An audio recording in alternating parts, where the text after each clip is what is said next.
Good morning. I am Abdullah Nasir Chaudhary and I am going to be presenting to you the paper ID 344 titled ALPR ResNet50 Powered Bangla License Plate Detection using Root Mean Square Propagation Optimizer and Linear SVM Classifier. These are the contents of this slide. Let us get started with the presentation. Let me first begin by introducing a few terms. ALPR stands for Automatic License Plate Recognition, OCR stands for Optical Character Recognition. These are both going to be done in the context of Bangla license plates and Bangla characters respectively. SVM stands for Support Vector Machines and ResNet stands for Residual Network. The number after ResNet indicates how many layers we have in our deep neural network. SVM is a machine learning term which is a classification algorithm which helps to find the best hyperplane out of the data points. While ResNet helps in solving the diminishing gradients problem, in that way helping us to scale our deep neural network. For our literature review, we studied various convolutional neural networks on image classification. One of our papers provided a comparison between VGG16, VGG19, and ResNet50 in image classification. We see that ResNet50 comes out on top. We also studied the application of ResNet50 in various other classification sectors, such as modulation pattern recognition, food recognition system, copy move forgery detection, pest recognition system, brain tumor detection, and breathing sounds classification, in all of which ResNet performed comparatively very well. However, we are yet to see the performance of ResNet in case of Bangla OCR and Bangla ALPR. The most popular algorithms for these tasks were YOLO and other CNN architectures alongside the transformer architecture, which is the vision transformer. Therefore, we're going to be introducing you with a Bangla OCR and a Bangla LPR model using the ResNet50 architecture. We start by reading an image and then processing the image. The image processing allows us to extract the characters from the image. Once the characters have been extracted, they are passed into the image classification block where the deep neural network or ResNet helps in classifying the extracted characters. The extracted characters, after being classified, are passed into the evaluation block in order to check whether or not it matches a syntax. If it matches the template which has been pre-stored, we store it in the data. If it doesn't match, then we run the pre-processing and the classification and the evaluation blocks again until it matches. So this entire procedure can be divided into three blocks: image processing block, character classification block, and data storing block. The image processing block can further be divided into three tasks: the pre-processing task, the routine tasks, and the processing tasks. The routine tasks are four. The image is read, the image is scaled, the image is converted from an RGB to a binary. That way, compressing the size of the image and the image is saved. Then we perform the processing tasks on the image. The pre-processing task takes place before the routine tasks. For the pre-processing functions, we have the image sharpening function, the image denoising function, the image de-blurring function, and the combinational functions. For processing, we have the Sobel operator, the Kenny operator, the Prewitt operator, and the Roberts operator, all of which are edge detection operators. These four do not take place all together. However, they take place one at a time, depending on the phase of the evaluation that we are at. This entire procedure can be summarized with this flowchart. It might seem a bit cluttered at first, but the way to understand this flowchart is by understanding the lines.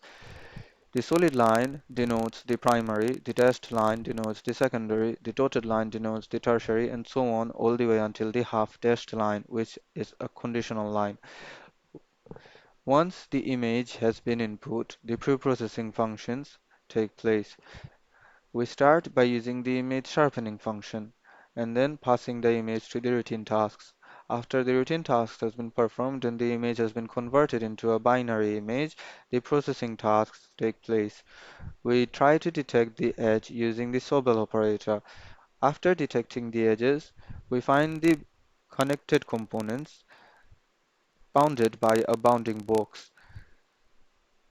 Giving a threshold, we find the region of interest, and then we extract the characters, and the characters are passed on to the image classification algorithm ResNet. After the images have been classified, we evaluate whether or not the classified images match the template, the classified characters match the template. If they do, then we move on to the data storing. If they don't, then we continue to pre-process the image. We pre-process it this time using the image noise removal function and then perform all of the tasks after the routine tasks accordingly. In case the operator is a problem, we will exchange the operators. All of this is done automatically. This is the summary of the image processing block. So first of all, we start by reading an image. We apply the routine tasks and perform the image enhancing tasks. The bounding boxes are implemented on the connected components and the region of interest is detected. Then the original image is cropped out, binarized, and inverted. We then find out the connected components. Connected components actually mean the white pixels which are connected. And then we save them after cropping them out of the original image. Let us move on to the image classification algorithm. On the left, we have a sample of the training dataset on which the ResNet50 architecture was trained on, and on the right, we have the layer graph of the network architecture. This is a 5-layer ResNet architecture where we have the softmax uh, and the linear SVM classifier as the last two layers. The softmax layer is basically used before the classification layer in a ResNet architecture. However, we use the linear SVM classifier in our case.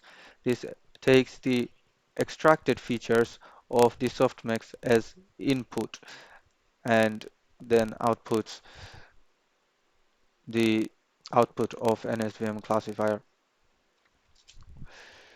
Let us move on to the results and discussion.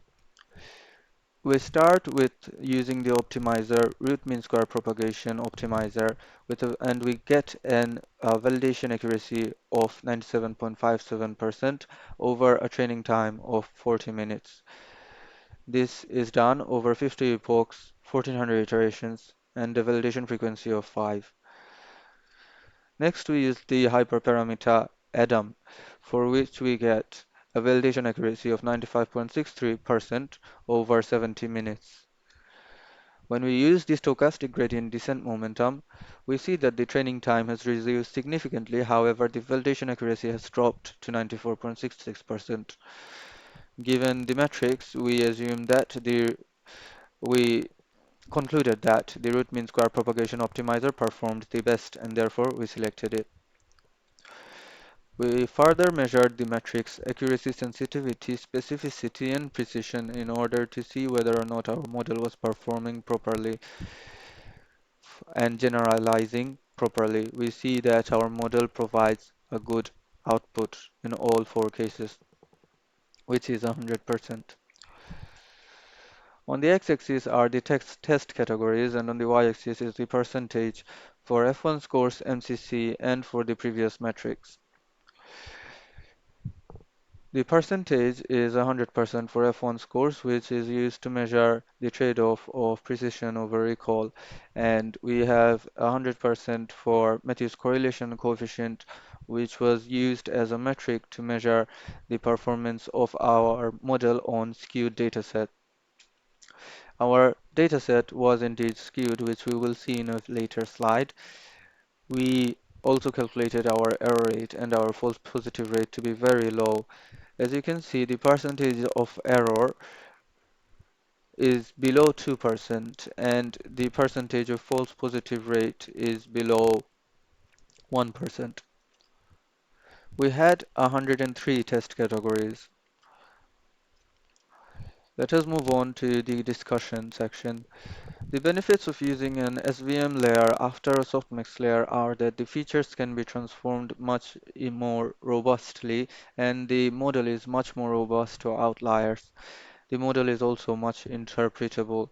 However, there are drawbacks. That is, the hyperparameter tuning becomes much tougher. We need to perform a few routine tasks, which we didn't mention in this paper. There's a potential redundancy as the softmax layer is basically more than enough, and so using the SVM layer after the softmax layer is unnecessary, and the complexity and computational cost are also other drawbacks.